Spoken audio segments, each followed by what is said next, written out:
In this video, I'll show you how to add a token in Tonkeeper step by step. First, open the Tonkeeper app on your phone and unlock your wallet. Once you're on the main wallet screen, scroll down and look for the Manage Tokens or Add Token option. This section allows you to control which tokens appear in your wallet. Next, tap Add Token. Tonkeeper will show a list of supported tokens on the Ton network. You can scroll through the list or use the search bar to find the token you want to add. When you find it, toggle the switch or tap Add so the token becomes visible in your wallet.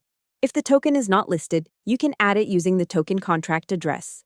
Tap Add, Custom Token, paste the contract address from a trusted source, and Tonkeeper will automatically fill in the token details like name and symbol. After saving, the token will appear on your main wallet screen. Once the token is added, you'll be able to receive, send, or view the balance directly from your Tonkeeper wallet. Hope the tutorial was helpful. Subscribe to my channel and see you in the next video.